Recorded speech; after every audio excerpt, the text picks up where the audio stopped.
Hola, ¿cómo les va?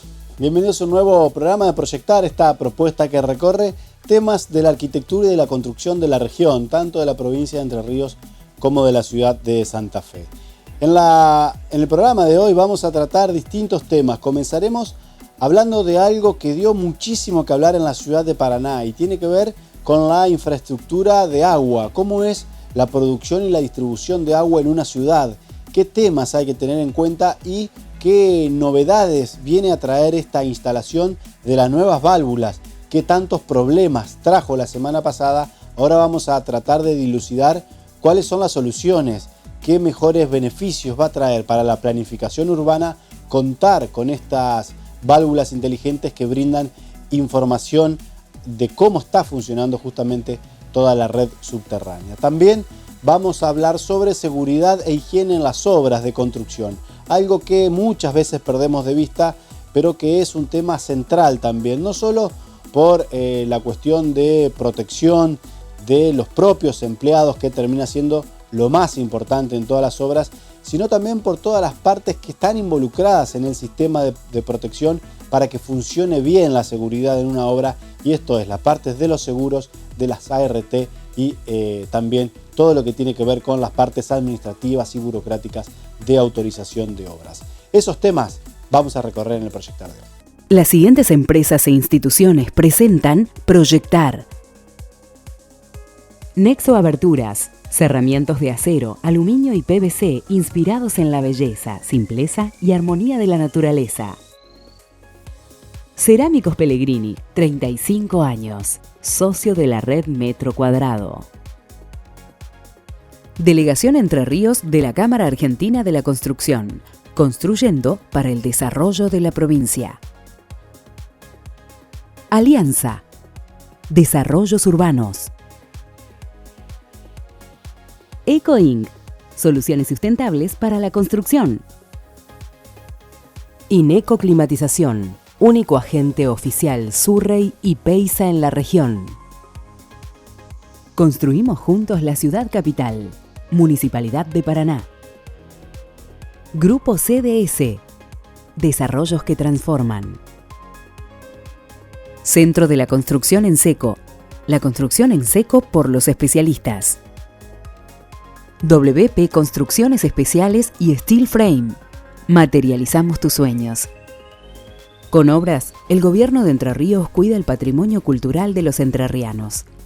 Vitrex, industrialización del vidrio, distribuidor oficial Basa y Blindex, integrantes de la red Ecoglass. Cámara de Diputados de Entre Ríos. Banco de Entre Ríos, acá para vos. Y la semana pasada los ciudadanos de Paraná estuvieron sufriendo en gran parte de la ciudad un corte por instalación de válvulas inteligentes. Un corte programado por 24 horas, anunciado de manera correspondiente 2 o 3 días antes, pero que se extendió por problemas cuando se puso en funcionamiento toda la red de distribución y potabilización de agua. Esto generó que el servicio esté cortado 2 días y en algunos barrios un poquito más también. Y realmente que trajo muchísimos problemas y nos hizo pensar cómo es el sistema de distribución de agua potable en la ciudad. Justamente le preguntamos esto al ingeniero Leonardo Marsili de la Dirección de Obras Sanitarias de la Municipalidad de Paraná, que nos cuente cómo es el sistema de producción y distribución de agua en la ciudad. Se toma el agua desde el río, desde el muelle, lo que nosotros conocemos como la toma nueva de agua. De ahí tenemos 2 plantas potabilizadoras, una situada acá en calle Ramírez, que es la que produce la menor cantidad de agua. Es una planta bastante antigua ya, pero que sigue funcionando hasta el día de hoy. Y tenemos la planta Echeverría, donde se produce prácticamente el 80-85% del agua potable.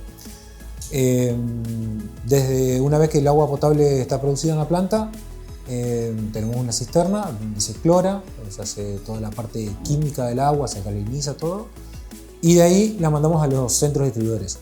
Tenemos centro distribuidor Ejército, Parque del Lago y Lola Mora, son los 3 centros distribuidores por fuera de lo que es la producción, y Planta Ramírez también es un centro distribuidor que es el centro distribuidor más grande, donde tenemos el mayor almacenamiento de agua de la ciudad. Acá se junta el agua producida en la planta Ramírez con la producida en Echeverría y se distribuye principalmente a la zona centro desde de Ramírez. Ejército distribuye toda la zona sur de la ciudad, Parque del Lago, toda la zona Gazano y Lola Mora, el resto de la ciudad es lo que nos queda, zona circunvalación y demás. Cada centro distribuidor tiene distintos porcentajes de forma de distribución por gravedad o por bombeo. En todos los centros distribuidores tenemos bombas para las zonas más altas que el centro distribuidor y gravedad las zonas que están más bajas. Siempre se busca que los centros distribuidores de agua estén en zonas altas para tratar de distribuir por gravedad, pero bueno, no es 100% posible. Y tenemos en proyecto el nuevo centro distribuidor sur, que también va a ayudar a sacarle carga al centro distribuidor Parque del Lago principalmente. Es un centro distribuidor del mismo tamaño que Parque del Lago y que Ejército, sí, prácticamente. Estamos en un centro distribuidor de gran tamaño para los que tenemos y de ahí también se va a distribuir agua hacia Oro Verde cuando esté terminado la parte del acueducto metropolitano. O sea, es una obra que está vinculada. Básicamente ese es el sistema de producción y distribución de agua de la ciudad. En lo que respecta al tema que estamos hablando de válvulas inteligentes, nosotros en lo que es distribución de agua en este momento no tenemos datos, o sea, no podemos tomar datos en tiempo online, no podemos saber con precisión cómo se distribuye el agua, más que los caudalímetros de salida que tenemos en los centros distribuidores y lo que podemos estimar por los bombeos. Con esta obra de válvulas inteligentes lo que buscamos es tener un sistema de datos donde nosotros podamos ver cómo se distribuye el agua, cuándo, en qué momento hay variaciones, poder detectar roturas tempranas. Muchas veces nos pasa que tenemos roturas y el agua va a terminar en un pluvial o va a terminar en un arroyo, en una alcantarilla o en el mismo sistema de cloacas de la ciudad por socavones, por cuestiones bajo tierra que no se ven y pasa mucho tiempo hasta que realmente se detecta dónde está la pérdida, porque empezamos a ver los vecinos que reclaman baja presión, falta de agua. Muchas veces ese tipo de roturas, si no son muy grandes, las terminamos complementando nosotros, mandando más agua para poder llegar a los vecinos, pero hasta que no sale a flor, hasta que no aparece el problema en algún lado, hasta que no aparece un socavón, no podemos saber dónde está la rotura.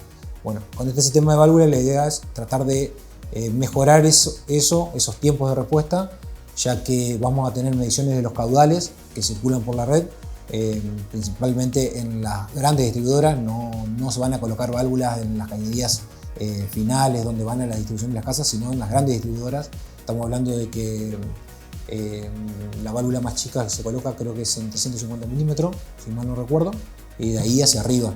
Todas las cañerías tenemos 350, 450, 500, 600, 750, 900. Son todas las salidas y las entradas donde manejamos los mayores volúmenes de agua. Y ahora el ingeniero Marsili nos va a contar cómo funcionan estas válvulas, qué le vienen a aportar al sistema de distribución de agua. Cada válvula está compuesto por una válvula y un caudalímetro. La válvula en sí es una válvula tipo mariposa con un actuador electromecánico que se puede operar a distancia. Nosotros desde un sistema SCADA que se va a montar en la misma planta potabilizadora Echeverría, se puede operar la válvula dándole órdenes de cierre, de apertura, ir cambiando el nivel de cierre para variar los caudales de agua.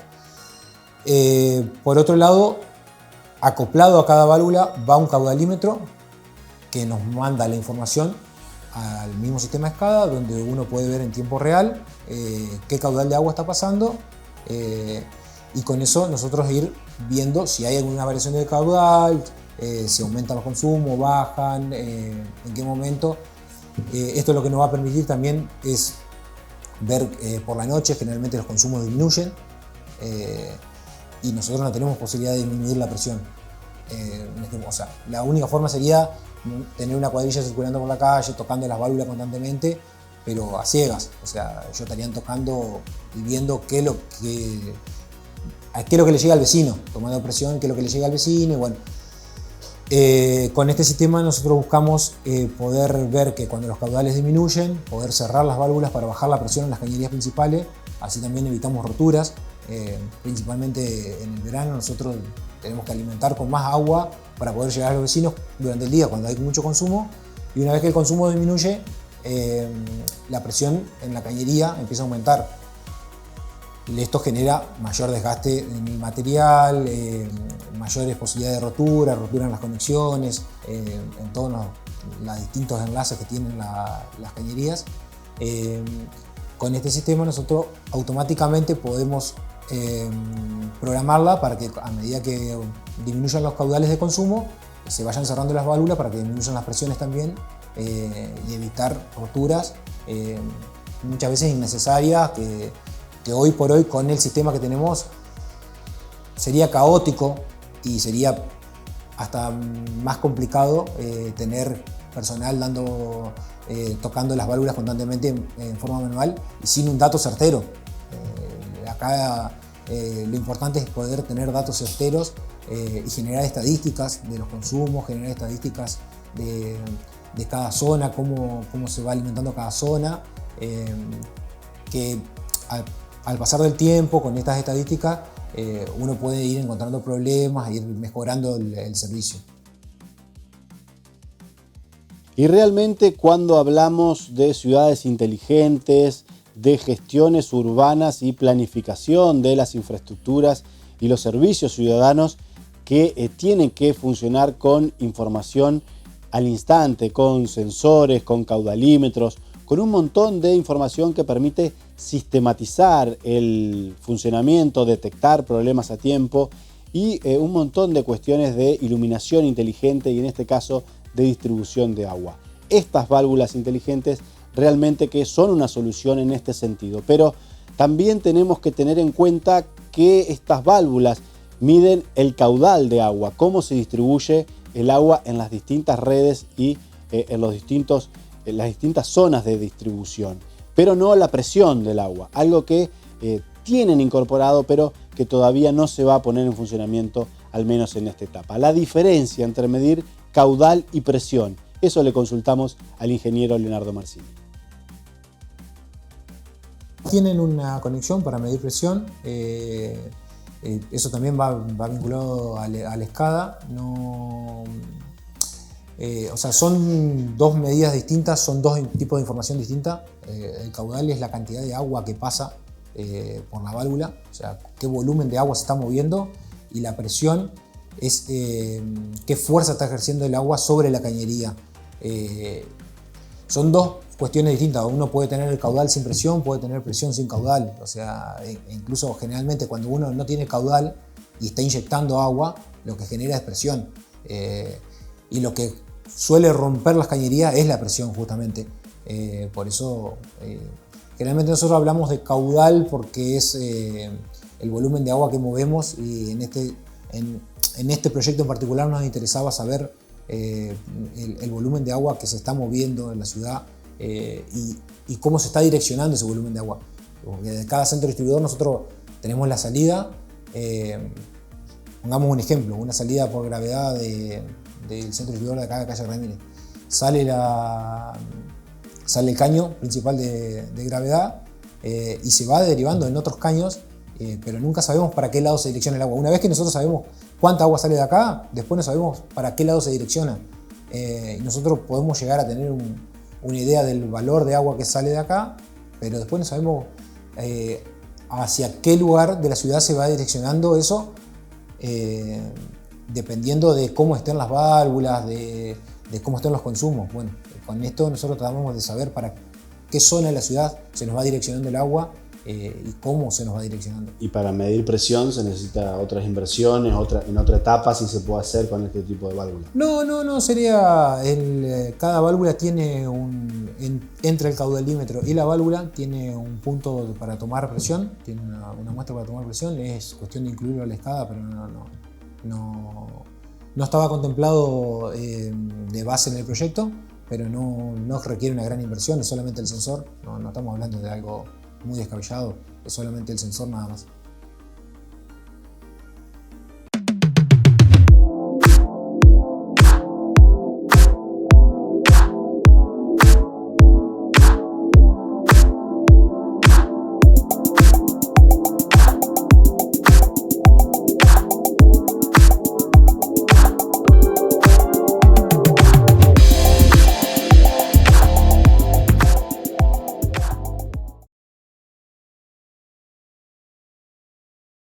Y vamos a seguir conociendo en otro bloque de Proyectar cuestiones más técnicas que nos gusta entender justamente de qué hablamos cuando tenemos que informarnos sobre cómo funcionan estos sistemas en las ciudades. Porque estamos hablando del caso de Paraná, pero ya vamos a hablar también de una comparativa con Santa Fe y con otras ciudades para entender cómo es un sistema de producción y distribución de agua potable que todas las ciudades de la región, más grandes, más chicas, tienen uno en funcionamiento.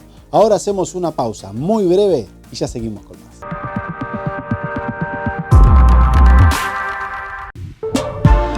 Cerámicos Pellegrini, desde el inicio hasta los detalles. Ladrillos, revestimientos, cemento, grifería, sanitarios y aberturas. Tromen, Longby, todo para tu hogar. Cerámicos Pellegrini, más de 35 años al servicio de sus clientes.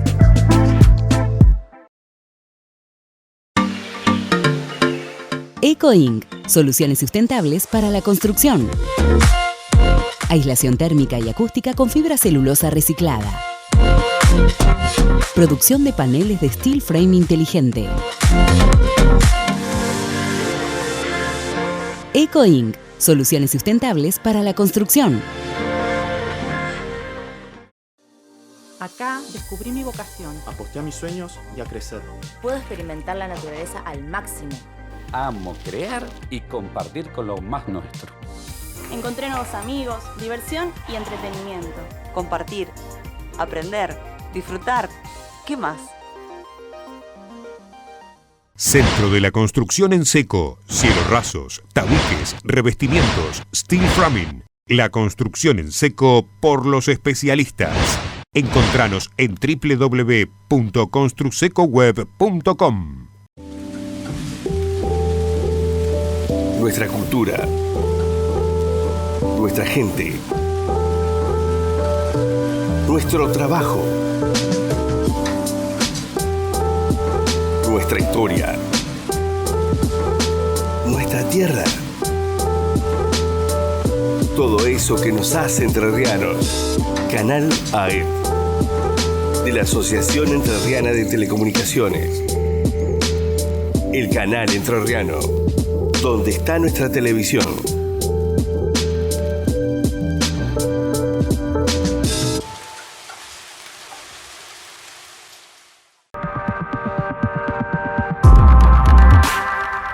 Segundo bloque de Proyectar, momento de hablar de seguridad en obra, algo que termina siendo a veces incómodo de pensar o de planificar en una obra, pero que es sumamente necesario, no solo para la propia seguridad de los trabajadores de la obra en sí, sino también de terceros afectados, sean peatones, transeúntes o vecinos linderos de las obras de construcción.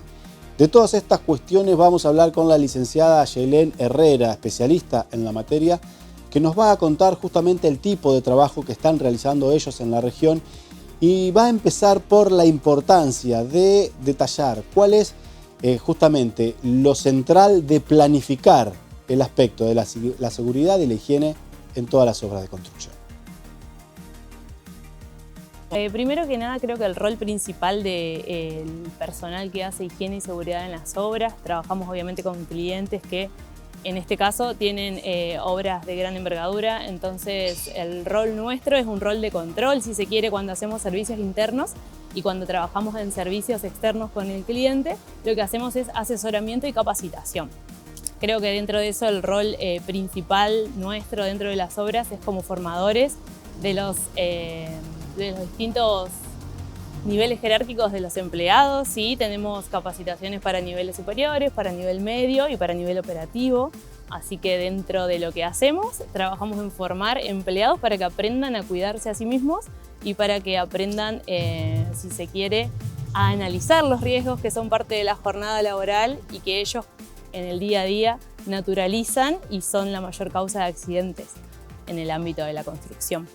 ¿Cuáles son los riesgos más comunes o los accidentes más comunes que se ven en la construcción? Los riesgos más comunes, sobre todo en obras, en construcción, son los de caída en distinto nivel, riesgo de caída en altura. Tenemos mucho trabajo en andamio, mucho trabajo sobre techo, mucho trabajo también de corte con herramientas de mano, que son gran causal de accidentes debido a la falta de uso de EPP, por la misma, si se quiere, por el desconocimiento, por la falta de conciencia sobre lo que es utilizar herramientas que pueden llegar a generar un daño a la salud física del trabajador, a su integridad física. Y también en los últimos años hemos estado haciendo mucho hincapié en la salud psicofísica del trabajador, dado la pandemia y todos los grados de desarmonía que se han generado en los distintos niveles del trabajo del día a día. Y ahora nos vamos a detener con Ayelén Herrera en lo que tiene que ver con los principales cuidados. ¿Cuáles son las medidas de protección más importantes que debe tomar toda persona que ingresa a una obra? ¿Y cuál es la importancia de conocer y utilizar bien los elementos de protección personal? Para trabajo en altura, lo que nosotros como higienistas verificamos y vemos que tengan y estén utilizando es el arnés de seguridad, ¿sí? Lo que es el cabo de vida, que es aquello que une el arnés con la línea de vida, que es la soga que nosotros vemos generalmente cuando pasamos por las obras, que se utiliza en el borde, ¿sí? En realidad a menos de 1 metro del borde ya la persona tiene que estar amarrada, tiene que tener sus EPP, casco de seguridad, si es trabajo en altura con mentonera, guantes de seguridad, zapatos de seguridad obviamente y ropa de trabajo, es lo mínimo para trabajo en altura. Luego para tareas de corte con amoladora, de uso manual, digamos, lo que pedimos nosotros es protección ocular, protección auditiva, todo lo que es protección, la última protección que se exige, digamos, porque ya no podemos minimizar o eliminar el riesgo. Entonces lo que pedimos es eso, que la persona aprenda para qué se usan, cómo se usan y obviamente que sepan que es de uso obligatorio durante las 8 o 9 horas que sea su jornada diaria de trabajo. EPP es elemento de protección personal. Nosotros como higienistas lo utilizamos como último método de resguardo de la integridad física del trabajador. Obviamente que dentro de la higiene y seguridad tenés distintos niveles de resguardo y esa sería nuestra última barrera. Por ende, es obligatorio el uso y se exige desde los distintos niveles de control la utilización cotidiana y constante. Y ahora la licenciada Herrera nos va a contar desde qué altura es importante y obligatorio utilizar los elementos de protección personal. Y también la cuestión de que si encuentran resistencias en las obras por parte de los empleados a utilizar estos elementos. Y cuáles son los motivos que aducen para evitar justamente utilizar los EPP. Nuestra legislación es muy específica, nosotros trabajamos con el decreto 911 del 96, si bien son bastante nuevitas nuestras leyes, lo que nos dice es que a partir de los 2 metros de altura es obligatorio el uso de línea de vida y arnés de seguridad amarrado.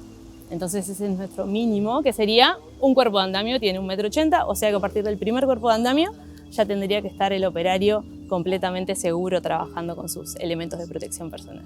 Por experiencia, yo hace 9 años que me desempeño en el rubro y las resistencias mayores en realidad vienen del desconocimiento más que nada, el para qué, el por qué lo tengo que usar si es incómodo. Si me genera, yo me agacho y se me cae, ¿sí? Por el mal uso o por la indebida, si se quiere, información respecto de para qué es el EPP y por qué lo tienen que usar. Entonces yo creo que la mayor resistencia viene por desconocimiento, si queremos ser un poco objetivos en el tema. Porque luego de sucedido el accidente las personas toman conciencia y directamente dame el casco, dame el protector y lo utilizan normalmente.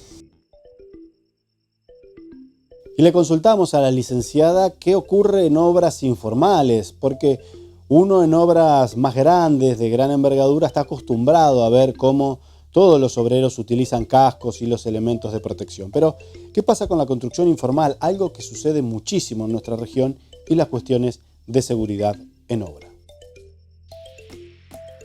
Por suerte nosotros en Entre Ríos tenemos mucha presencia de lo que es Ministerio de Trabajo y de los entes gubernamentales que salen a controlar.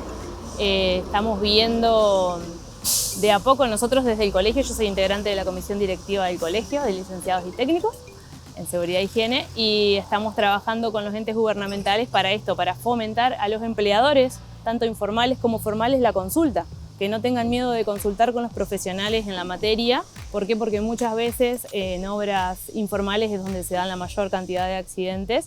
¿Por qué? Por falta de control y por desconocimiento directamente de los mandos superiores, que son los que ponen a trabajar a las personas en condiciones que no son las adecuadas. En una obra informal, nosotros teniendo, si se quiere, la solicitud del empleador, podemos capacitar, podemos hacer visitas de auditoría. Nosotros hemos trabajado con estudios de arquitectura aquí en Paraná, que en obras incluso de viviendas unifamiliares nos han convocado para capacitar a la gente, para hacer un plan de seguridad, un programa de seguridad que nos pide la ley, y capacitar a esas personas todos los meses en los distintos riesgos a partir de las tareas que se van dando en obra.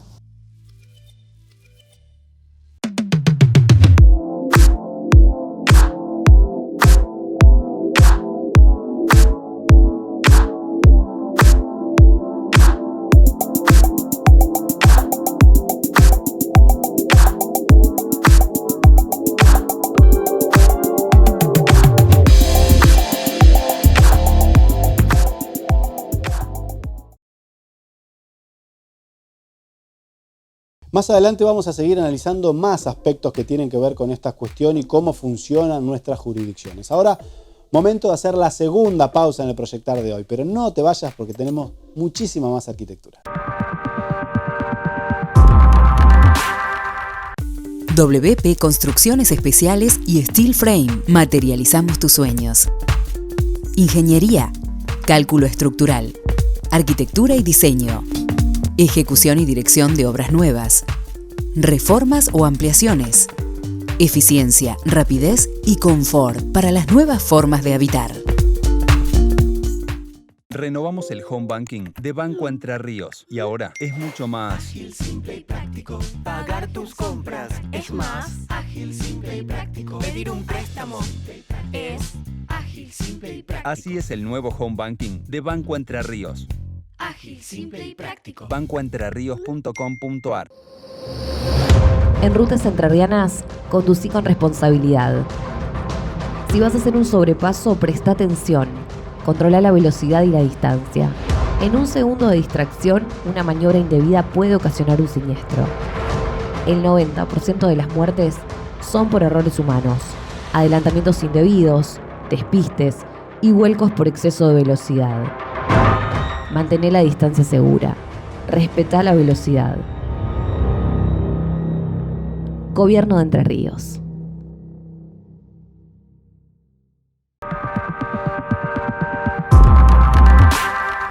Tercer bloque de Proyectar, y vamos a retomar la charla con el ingeniero Leonardo Marsili, director técnico de Obras Sanitarias de Paraná. La charla tiene que ver con cómo es el sistema de distribución de agua potable y también las plantas potabilizadoras que cuenta la ciudad de Paraná, cómo funcionan y qué implicó este cambio o esta incorporación de válvulas inteligentes que supuso un corte en el servicio la semana pasada. A partir de acá comenzamos a analizar todo el sistema de distribución de agua potable y también nos centramos en las pérdidas que tiene el mismo, porque muchas veces se dijo que Paraná tiene un gran porcentaje de pérdida en la cantidad de agua potable o que produce más agua potable de la que pueden llegar a consumir todos sus habitantes. Le preguntamos a Leonardo Marsili el porqué de estas pérdidas y cómo está hoy en día esta situación. Es un número muy difícil de estimar. Si bien nosotros tenemos zonas donde las cañerías son muy viejas, tenemos zonas donde las presiones son muy altas para poder llegar a ciertos lugares. Tenemos cañerías con presiones de hasta 7, 8 kilos o hasta 10 kilos por centímetro cuadrado. Estamos hablando de una presión bastante elevada.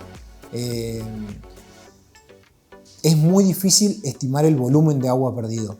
En las mejores redes muy bien controladas se estima que se pierde entre un 20 y un 25% siempre.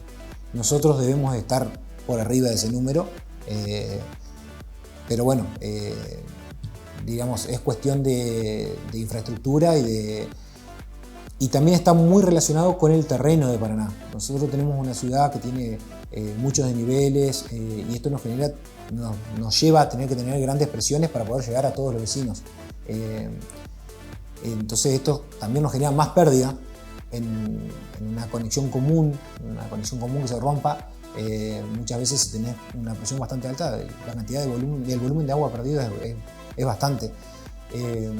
Comparado con ciudades como por ejemplo Santa Fe, que son ciudades prácticamente llanas, ellos tienen trabajan con presiones inferiores a nosotros.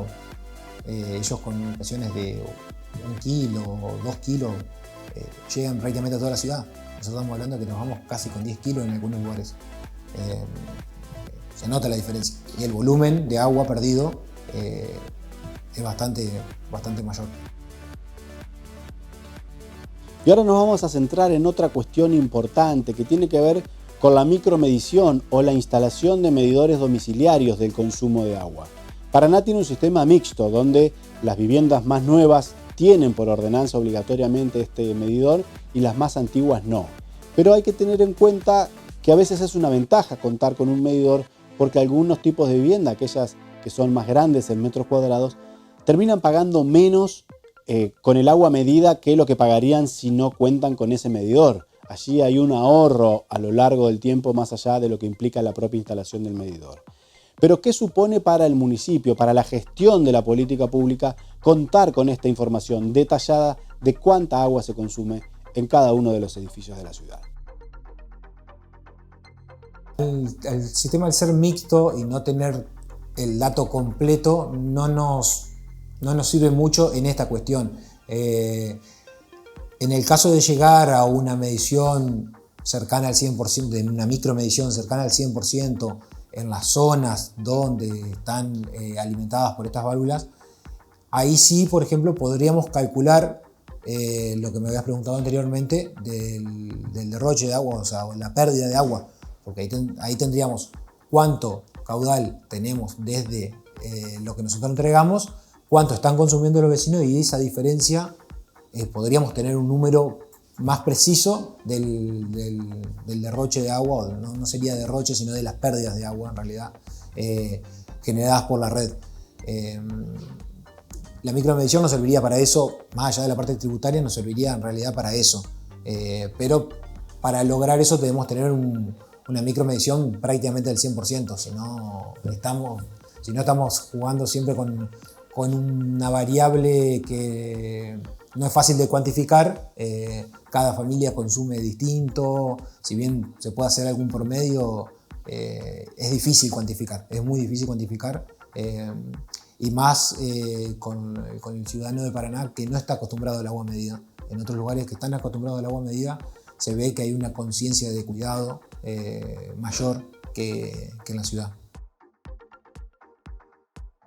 Y vamos a seguir analizando este tema ahora con Javier Simón, el director de agua de la ciudad de Paraná, que se va a centrar más en cómo fue la instalación de estas válvulas inteligentes de la semana pasada y cuáles fueron los inconvenientes ocurridos cuando se quiso poner en funcionamiento las válvulas, que generó justamente la demora del retorno del servicio a todos los domicilios. Javier Simón nos va a contar lo que pasó la semana pasada en Paraná. Este fin de semana se lograron colocar 3 válvulas son las de mayor diámetro, que están, en este caso fueron 750, 800 y 900. Se intervino cañería de materiales PRFG, lo que Básicamente eso fue lo que se hizo el fin de semana. 3 válvulas, 750, 800 y 900. Las válvulas se colocaron, las 3. El inconveniente fue que al volver el servicio se detectó una pérdida en el conducto de impulsión entre el muelle y la planta Echeverría. No fue un problema de válvulas, se detectó una pérdida en el conducto. Las válvulas hasta el momento se colocan, quedan abiertas y no funcionan porque falta todo un sistema de automatización para su utilización. Más allá de los sistemas que tiene de prevención los conductos, siempre al encender y al apagar el sistema corremos riesgo de roturas. Y ahora Javier Simón nos va a contar sobre las otras válvulas que se van a colocar en el sistema, las más pequeñas, y también cómo es el trabajo de colocar una válvula, en qué consiste, cuántos operarios trabajan y cómo es el método de trabajar justamente en la red subterránea. La obra lleva una colocación de 43 válvulas. Llevamos colocadas varias, justamente la del fin de semana son las de mayor diámetro, y sobre conductos de impulsión donde están sometidos a presión importante. En principio es el corte del servicio para poder intervenir sobre el caño existente. Después varía un poquito los trabajos según el material, en este caso es PRFB. Se vacía la cañería, se corta con una precisión importante en esos diámetros, se corta el caño existente y se coloca la pieza completa, en este caso de válvula, caudalímetro y los accesorios que conllevan ese mismo tramo. Bueno, según los diámetros tiene cierta medida de separación entre válvulas y caudalímetros. Y en los extremos, entre todos estos accesorios y la cañería existente se unen por medio de juntas tipo dresser. El proceso de colocado puede llegar a demorar entre 1 o 2 horas. El problema es el vaciado del conducto. Para colocarla tenemos que vaciar el conducto y según la cañería, la longitud, el diámetro, demora más en vaciarse y a partir de tener la cañería vacía recién podemos ingresar a colocar las válvulas. Son conductos de impulsión, los cuales son diámetros importantes y cuesta mucho el vacío, vaciarlas y recuperarlas también demora su tiempo.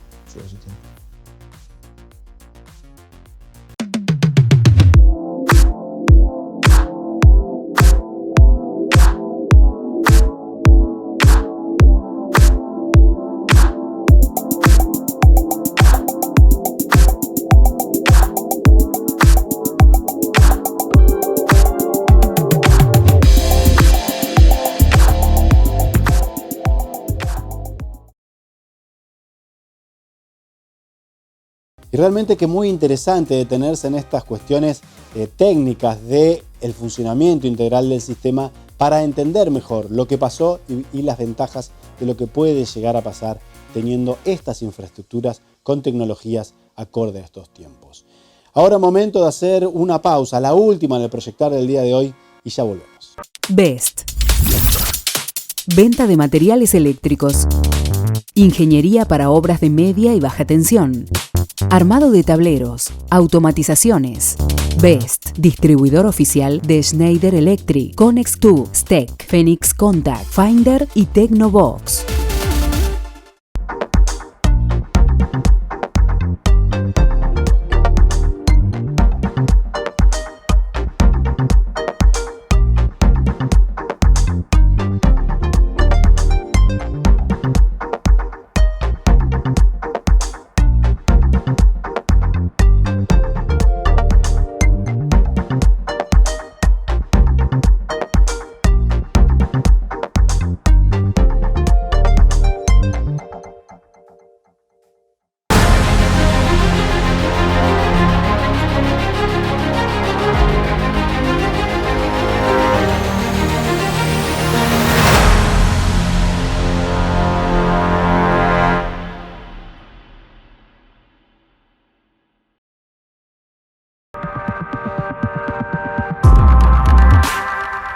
Último bloque de Proyectar y seguimos hablando con Ayelén Herrera, licenciada en Seguridad e Higiene en Obras de Construcción, y nos va a contar justamente con un aspecto que se está viendo muchísimo para quienes recorremos el sector de la construcción, y es la incorporación de la mujer en obra. Mujeres obreras, mujeres profesionales, cómo se van rompiendo mitos de a poco en el sector de la construcción para incorporar la mujer en todo el trabajo cotidiano.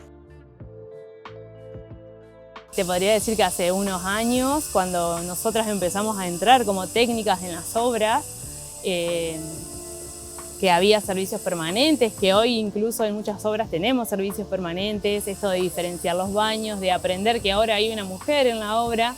La verdad es que desde mi experiencia no he tenido faltas de respeto, no he tenido ningún tipo de inconveniente, pero sí sé que es muy difícil para ellos adaptarse a que haya una mujer. Incluso hace muy poco uno de los chicos con los que más trabajé en estos últimos 9 años me dijo: nosotros veíamos que ustedes venían y nos arreglábamos, tratábamos de mantener todo limpio. Entonces fue un impacto positivo, si se quiere. ¿Por qué? Porque fue una adaptación de ellos hacia nosotros, digamos, y también nuestro, porque nosotros como técnicos y licenciados venimos con la ley debajo del brazo y es a cumplir, a cumplir, a cumplir, y muchas veces ese rol choca, si se quiere, con el día a día de todo un ambiente masculino que está acostumbrado a trabajar bajo sus reglas, ¿sí? ¿Y las obreras mujeres se ven cada vez más? Hace poco estuvimos trabajando con Mujeres a la Obra, que es una asociación de Santa Fe que está insertando poco a poco las pequeñas cuadrillas de mujeres dentro de la obra, y sí, la verdad es que se está viendo acá en Entre Ríos, estamos teniendo mujeres trabajando en obra, en obradores, sobre todo en tareas que, si se quiere, son un poco más livianas que trasladar cosas, sino en la confección, la creación, si se quiere, de encofrados, armaduras. Acá en Paraná tenemos una cuadrilla que hace Durlock también, que es tarea bastante liviana, así que sí. Este año, gracias a Dios, se está viendo muchísima iniciativa de parte de las mujeres en insertarse y obviamente en las empresas de hacer las partes de los equipos. Y le consultamos a la licenciada Herrera si sigue habiendo machismo en el sector de la construcción, o mejor dicho, cuántos machismos se observa a pesar de todos los avances que se han logrado en los últimos años en el sector de la construcción. Particularmente en mi experiencia, los empleadores que me han contratado para brindar servicios y las consultoras te piden en un comienzo tratar los temas. ¿Por qué? Porque obviamente hace algún tiempo el estigma era: si yo paso por enfrente de la obra me chiflan, me dicen, y la verdad es que se ha hecho un trabajo muy fuerte en esto de concientizar desde el gremio, ¿sí? Hablando con el gremio, explicando y bajando capacitaciones específicas respecto de eso, del respeto, del trato, del tránsito, si se quiere, de los problemas que podemos llegar a tener. ¿Por qué? Por no limitarnos a solamente trabajar y hacer bien nuestro trabajo y estar muchas veces a la expectativa de quién pasa, que suele pasar porque muchas veces los chicos están en el descanso, se les explica. Se ha hecho un trabajo muy fino estos últimos, te diría, 2 años en tratar de bajar una línea clara de trabajo para que ellos comprendan que no es solamente una cuestión social que se está viendo en muchas partes, sino que también es una cuestión de respeto mínimo y de normas de convivencia sociales que todos debemos respetar para llevar una convivencia en paz. Y el tema de la seguridad en general es muy importante a la hora de pensar el sector de la construcción. Y le consultamos a la licenciada Herrera en relación a la jurisdicción Entre Ríos. ¿Cómo está la provincia de Entre Ríos con respecto a otras zonas del país, a otros distritos, en cuanto no solo a la implementación de medidas de seguridad, sino a la concientización sobre su importancia? Si la comparamos con otros lugares del país, Entre Ríos todavía está en pañales, dado que tenemos mucho rubro del agro, de lo que es forestal, y en esos lugares todavía se ve poco la solicitud de higiene y seguridad permanente o de higiene y seguridad asesorando a estas empresas que brindan estos servicios. Si bien en construcción hemos crecido mucho en los últimos años por el hecho del control que se ha hecho desde el gobierno, desde el Ministerio de Trabajo, en los demás rubros todavía somos una provincia que está creciendo y aprendiendo y tratando de llevar adelante con mejores estándares, si se quiere, la seguridad. Construcción generalmente a nivel global, a nivel mundo, es uno de los rubros más peligrosos, está dentro de los 5 más peligrosos. ¿Por qué? Porque todo accidente que tenemos en la construcción generalmente es de grave para arriba, es decir, fallecimientos, quebraduras y, si se quiere, incidentes y accidentes que van fuertemente contra la vida de los trabajadores. Y en Entre Ríos no somos un ejemplo, digamos, todavía, pero estamos trabajando en eso. Y decíamos al principio del informe que también es importante pensar cómo incorporar elementos de protección para terceros, ya sean peatones o vecinos linderos. ¿Cuándo es obligatorio incorporar estos elementos? Nosotros estamos siempre bajo normativa, obviamente el decreto 911, que nos pide siempre que tengamos obras que den a la vía pública, estos tránsitos, si se quiere, tienen que estar totalmente protegidos. Por eso muchas veces cuando pasamos por el frente de la obra, vemos los resguardos con techos y puntales que se hacen para evitar que todos los restos de obra, tanto restos grandes como restos de escombros, caigan sobre la senda peatonal o en la circulación del peatón. ¿Qué se le pide a ellos como trabajadores? Que señalicen, que siempre esté bien señalizado el sector de obra, que en el caso de que tengamos que hacer tareas de carga y descarga, que es cuando un poco molesta la obra, si se quiere, en la cuadra, que esté bien señalizado, que esté planificado el rol y la planificación que ellos llevan adelante como encargados, como operarios. Es mucho el hincapié que se hace para evitar esta falta de, si se quiere, de señalización y planificación que podría llegar a causar accidentes en terceros. También se los capacita en todo lo que es riesgo de voladura, de objetos. ¿Por qué? Porque muchas veces cerramos la obra los viernes y viene tormenta, viene viento. Tenemos muchos casos acá en Paraná de balancines, que son los andamios colgantes de los edificios que quedan sueltos. Entonces se hacen capacitaciones específicas en esto que es prevención de daños a terceros. Y obviamente se les enseña también que cualquier riesgo, cualquier accidente que suceda de un tercero, obviamente la empresa se hace responsable. Entonces tenemos que trabajar mucho generalmente en lo que es señalización, techado y vallado, sobre todo en la vía pública. Y también trabajo en conjunto con tránsito, con la dirección de tránsito. ¿Y hay algún protocolo específico con los vecinos linderos de las obras? Generalmente lo que se hace es un trabajo de charla, de aviso y de firma de por ahí convenios que van en cuanto a horarios en los que se puede hacer ruido. Si bien tenemos un código urbano, la idea es convenir con los vecinos, pues cuando tenemos un edificio al lado no es lo mismo que tener una casa. Muchas veces se generan daños a las propiedades aledañas, entonces en esto tenemos que estar constantemente el cliente con los vecinos trabajando y hablando. Nosotros como higienistas también muchas veces hemos tenido que intervenir en situaciones que han pasado por voladura de objetos, por caída de casco desde altura. Sí, se trata de buscar siempre el consenso y de trabajar para llevar una armoniosa convivencia, porque generalmente las obras son de un año en adelante y eso a los vecinos a veces hay que contenerlo si se quiere, porque no es fácil tener una obra en construcción al lado. Y en cuanto a la cuestión administrativa o burocrática, si se quiere, de una obra, sobre todo de grandes obras de construcción, un actor central en esta cuestión de la seguridad son las ART, las aseguradoras de riesgo del trabajo, que son aquellas empresas justamente que responden ante un accidente de trabajo. Le consultamos a Yelén Herrera sobre cuáles son las exigencias que tiene la ART para cubrir un evento dentro del sector de la construcción. En cuanto a higiene y seguridad, lo que las ART, que son las aseguradoras de riesgo del trabajo para la empresa, nos piden un programa de seguridad, ¿sí? Dependiendo del tipo de obra, este programa de seguridad lo que hace es planificar el total de las tareas desde que ingresa la gente hasta el último día que se va de la obra.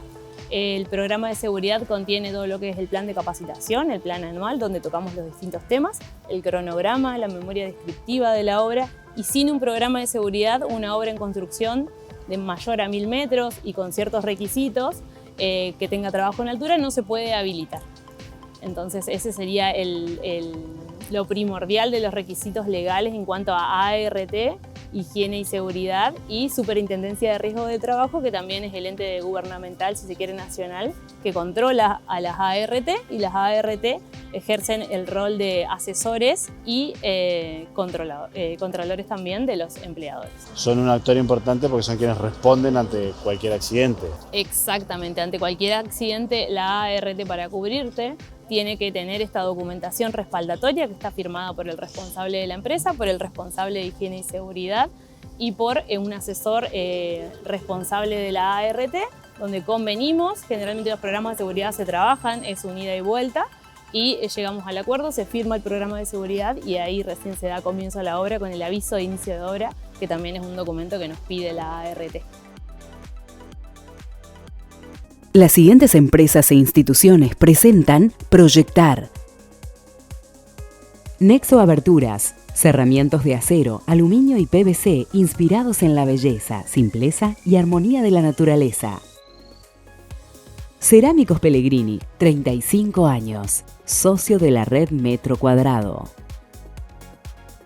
Delegación Entre Ríos de la Cámara Argentina de la Construcción, construyendo para el desarrollo de la provincia. Alianza, Desarrollos Urbanos. EcoInc, soluciones sustentables para la construcción. Ineco Climatización, único agente oficial Surrey y Peisa en la región. Construimos juntos la ciudad capital, Municipalidad de Paraná. Grupo CDS, Desarrollos que transforman. Centro de la Construcción en Seco, la construcción en seco por los especialistas. WP Construcciones Especiales y Steel Frame, materializamos tus sueños. Con Obras, el Gobierno de Entre Ríos cuida el patrimonio cultural de los entrerrianos. Vitrex, industrialización del vidrio, distribuidor oficial Basa y Blindex, integrantes de la red Ecoglass. Cámara de Diputados de Entre Ríos. Banco de Entre Ríos, acá para vos. Y llegamos al final del Proyectar del día de hoy. Como siempre, le agradecemos que estén ahí del otro lado. Los invitamos a que recorran nuestras redes sociales. Proyectar TV, líder en todas las redes sociales de arquitectura y construcción en la región. En YouTube, en Instagram, en Facebook encuentran todos nuestros contenidos, tanto en formato TV como también los de formato revista. La semana que viene seguramente tendremos algunas novedades con la nueva edición de la revista Proyectar, pero me tienen prohibido que cuente más, así que por ahora lo vamos a dejar ahí y vamos a traer novedades la semana que viene. Gracias por estar ahí del otro lado y nos volvemos a encontrar en 7 días en este mismo espacio.